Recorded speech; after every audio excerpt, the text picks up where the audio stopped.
बच्चों के वैक्सीनेशन को लेकर बहुत सारे सवाल भी होंगे लोगों के मन में। सबसे पहले देख लेते हैं कि आज बच्चों के वैक्सीनेशन की शुरुआत कैसे हुई, फिर आपके जहन में जो भी सवाल हैं उनका जवाब हम देने की कोशिश करेंगे। और सबसे पहले आपको ग्राउंड रिपोर्ट दिखाते हैं दिल्ली से। दिल्ली में एक वैक्सीनेशन सेंटर की ग्राउंड स्थिति का जायजा लिया हमारे संवाददाता अम्बरीश पांडे ने। 15 से 18 साल के बच्चों के लिए वैक्सीनेशन की प्रक्रिया शुरू हो गई है और आज हम खड़े हैं दिल्ली में एक वैक्सीनेशन सेंटर पे, जो कि बच्चों के लिए विशेष तौर पे डिज़ाइन किया गया है। यहाँ पे आप देख सकते हैं रजिस्ट्रेशन का वेब डेस्क है जो बच्चों ने ऑनलाइन किया है। अगर उन ऑनलाइन नहीं कर पा रहे हैं तो उनके लिए ऑफलाइन भी रजिस्ट्रेशन की सुविधा है। इसके अलावा रजिस्ट्रेशन के बाद वो आते हैं वैक्सीन के लिए। वैक्सीन के लिए आप देख सकते हैं एक बच्चे को यहाँ पर वैक्सीन लगाई जा रही है। एक्साइटेड ही हूँ, मतलब मैं नए काम कर पाऊँगा थोड़ा, मतलब श्योरिटी के साथ, मतलब कि वैक्सीन लगी है तो कोरोना से थोड़ा सेफ रह पाऊँगा। वेटिंग लाउंज में भी तमाम लोग हैं जो कि वैक्सीनेशन के बाद 30 मिनट जो प्रोटोकॉल है उसके तहत यहाँ पे वेट कर रहे हैं, ताकि किसी भी तरह की इमरजेंसी सिचुएशन अगर अराइज होती है तो उसको वो डील कर सकें या डॉक्टर्स से बात कर सकें। मैम, आपने अभी पेरेंट के नाते बच्चे को इंजेक्शन के लिए यहाँ पे लेके आए हैं, कैसा, क्यों ये जगह चुनी आपने, कैसा लग रहा है आपको? I think it was near to me and secondly I believe it's safe. मतलब पहले भी यहाँ आ चुके हैं हम लोग, तो एक्सपीरियंस वॉज गुड। आपने इंजेक्शन लगवाया है? कोई परेशानी, कोई दिक्कत, कोई डर लग रहा है अब? No pain at कोई डर all. लग रहा था? I was a little bit scared, but not so much. तो कुल मिला के ये देख सकते हैं हम, दिल्ली सरकार और तमाम जो प्राइवेट एजेंसियां हैं जिन्होंने इस तरह की सुविधाएं शुरू की हैं, वो काफ़ी ज़्यादा मुस्तैदी से, काफ़ी ज़्यादा प्रिकॉशन के साथ ये सुविधा दे रही हैं। और इस वक्त हमारे साथ चर्चा के लिए दिल्ली कोविड-19 कमेटी के मेंबर डॉक्टर समीर भाटी जुड़ चुके हैं। डॉक्टर भाटी, आपने सुना होगा बच्चे बड़े मैच्योर आंसर्स दे रहे हैं। ऑब्वियसली 15 से 18 साल के जो बच्चों का तबका होता है, उम्र बड़ी मैच्योर उम्र कही जा सकती है, बड़ी समझदारी वाली बातें करते हैं, लेकिन एक्साइटेड एक तरफ बच्चे हैं, दूसरी तरफ आंकड़े इस एक्साइटमेंट को रिफ्लेक्ट कर नहीं रहे हैं। सर, 8 करोड़ से 10 करोड़ के बीच में एलिजिबल है। आपका रजिस्ट्रेशन हुआ लगभग 40 लाख के आसपास ही, और उसमें से भी सेंटर्स पर कितने पहुंचे हैं ये हम फिलहाल जानते नहीं, लेकिन कम पहुंचे हैं। तो इसे हम क्या कहें, इसे हम क्या हेजिटेंसी कह दें, ये जल्दबाजी होगी, या आने वाले वक्त में आप देख रहे हैं कि अब एक दूसरे की देखा देखी, जैसे जैसे कॉन्फिडेंस बढ़ता रहेगा बच्चे आते रहेंगे ज्यादा? जी देखिए, आज जो हमारा वैक्सीनेशन सेंटर है बच्चों के लिए स्पेसिफिकली डेडिकेटेडली, मैं सुबह से था उसमें 7 बजे से, और बच्चों में वैसे एक्साइटमेंट पूरी तरह से देखा गया। जो हम बात कर रहे थे अडल्ट जब वैक्सीनेशन ड्राइव शुरू हुआ था तो उनके अंदर काफी हेजिटेंसी देखी गई थी, पर बच्चों में भी और अभिभावकों में भी उस तरह से उतनी हेजिटेंसी नहीं देखी गई। ओवरऑल वैसे गुड रिस्पॉन्स रहा है। और वैसे अगर हम बात भी करें तो इसमें अलग से बच्चों के लिए जिस तरह से सीवीसी बनाए गए हैं और गवर्नमेंट ऑफ इंडिया की गाइडलाइंस के अनुसार भी जो बच्चे हैं इस एज ग्रुप के, उनके लिए हमें अलग से स्पेस रखना है, तो काफी अच्छे बड़े सीवीसीज भी बने हैं उनके लिए, कोविड वैक्सीनेशन सेंटर डिफरेंट।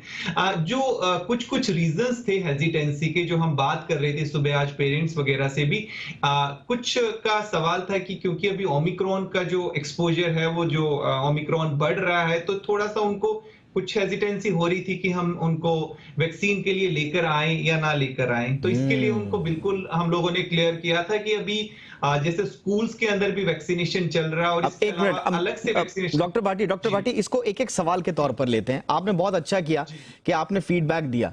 अब जो फीडबैक डॉक्टर भाटी को मिला है, मुझे लगता है ये बड़ा जेन्युइन सवाल भी होगा एक एक पेरेंट्स का, कि ओमिक्रॉन का दौर चल रहा है, संक्रमण बढ़ रहा है, ऐसे में वैक्सीनेशन सेंटर तक अगर आपका बच्चा वैक्सीन के लिए एलिजिबल है, लाएं या ना लाएं, ये पहला सवाल, इसका जवाब दे रहे हैं doctor Bhati. Please continue sir.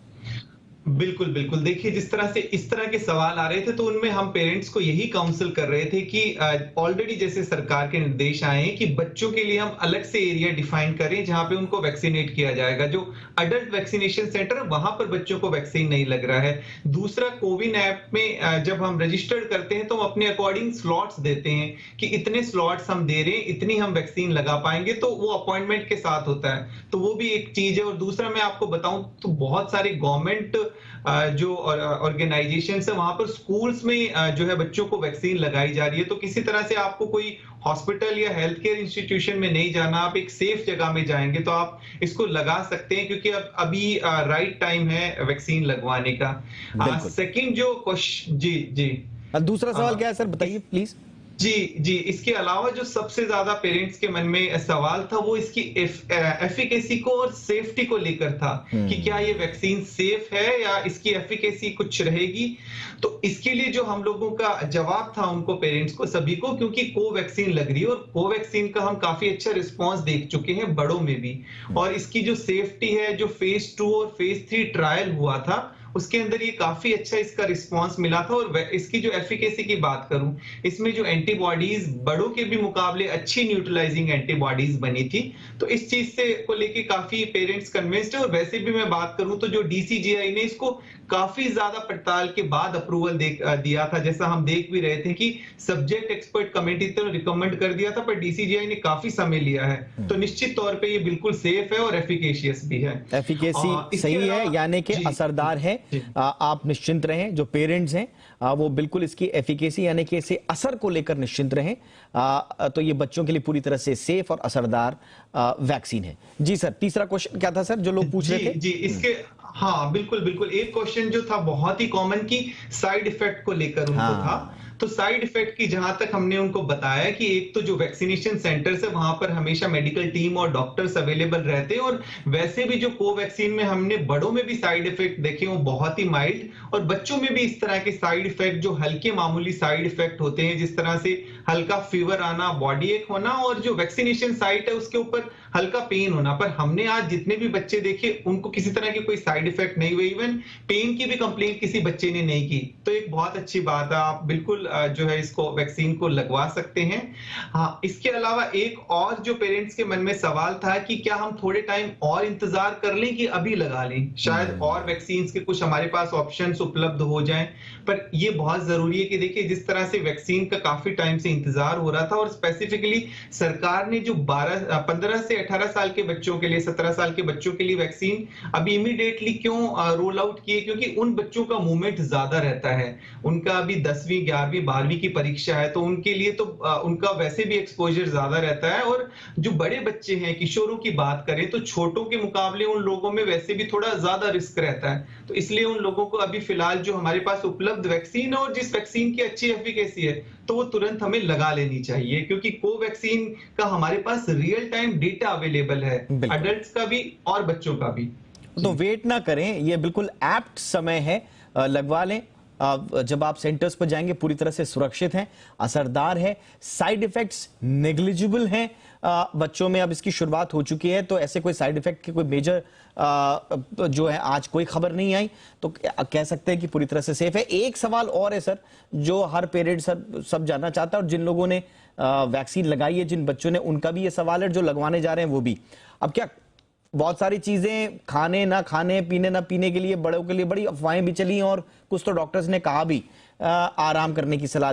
आप बच्चों के लिए कोई ऐसे कोई गाइडलाइंस हैं क्या खाना है, क्या पीना है, इसके बाद ये नहीं वो नहीं, आराम ज्यादा करना है, खेलने कूदने बाहर नहीं जाना, चुपचाप घर बैठना है, या नॉर्मल अपनी लाइफ जी सकते हैं, और जी सकते हैं तो कितना, या अगर आराम भी करना है, थोड़ा सा सतर्क भी रहना है तो कितना, 24 घंटा 48 घंटा, इस बारे में थोड़ा बताएं सर, वैक्सीन लेने के बाद क्या?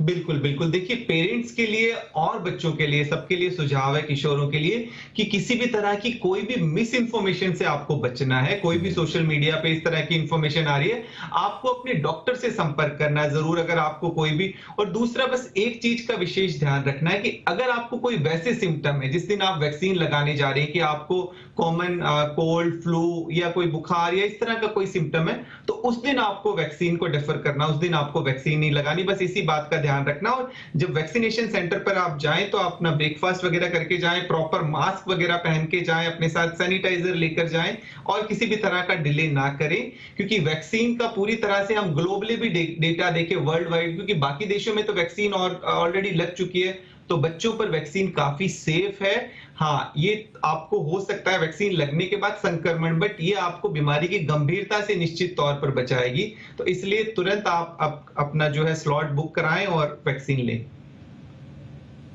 बहुत बहुत शुक्रिया डॉक्टर भाटी इस तमाम जानकारी के लिए। और बच्चों को वैक्सीनेशन से जुड़ी भी जो भी भ्रांतियां हैं, जो भी मन में शंकाएं हैं, उनको दूर करने के लिए मुझे लगता है कि पेरेंट्स और बच्चे दोनों के लिए बड़ी इंपॉर्टेंट है। शुक्रिया डॉक्टर